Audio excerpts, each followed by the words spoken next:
Entonces, un bon dia, beguent cervesa, vam pensar, podríem fer una cervesa espectacular, que siga mel de romer, i a partir d'ahí naix.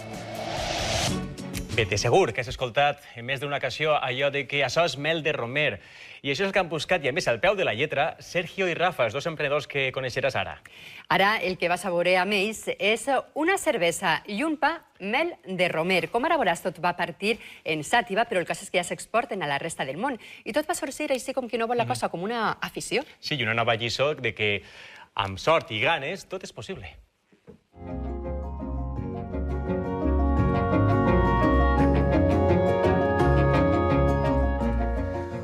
Bueno, doncs jo vinc del món de la publicitat, soc publicista i sobretot soc un gran bevedor de cervesa, igual que el meu company Rafa.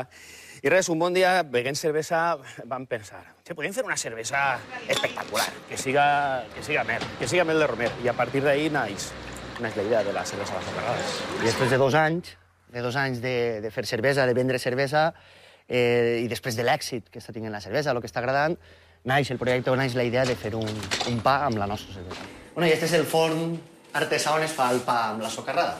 Pues així estem fent el pa de la socarrada, que és un pa que em van suggerir més de 3 mesos. Hem estat fent proves per al final aconseguir el producte que hem aconseguit. És un pa natural, fet sense calda de lliu, cuit al forn de llenya. El pa té els matisos de la malta i de la cervesa, així com el romer, el potenciem un poc més aquest sabor. Bueno, doncs ja hem conegut el pa i ara anem a conèixer el producte mare. Anem a conèixer la socarrada.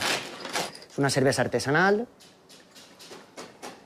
triple malta, doble fermentació, i el que la fa diferent a la resta de cerveses del món és que l'elaborem amb mel de romer i romer. És com si haguem agarrat un producte de fa 4.000 anys, o 5.000, que és el que té la cervesa, i a partir d'aquest producte hem innovat. Donar-li un toc molt mediterrani, molt de Xàtiva, molt nostre. Un dels èxits que ha tingut la nostra cervesa ha sigut en el tema de l'exportació. En qüestió de 2 anys ja estem als Estats Units, estem al Japó, estem a Singapur, estem a Gales, estem a Finlàndia, i tot això ens ha vingut. Sempre hem buscat que fos un producte premium, que fos un producte especial. No per a totes les dies, sinó per a aquesta ocasió especial en la que t'apeteix fer-te alguna diferent. Un dia està en els bars, que està en els restaurants, i que està on jocs on contava Sergio, escampada per mig món.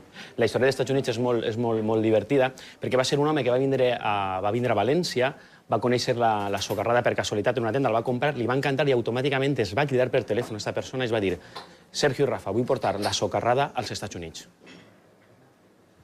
N'hi ha que confiar en el projecte i n'hi ha que tirar-lo endavant perquè ens hem donat compte que se pot. Si lluites i creus en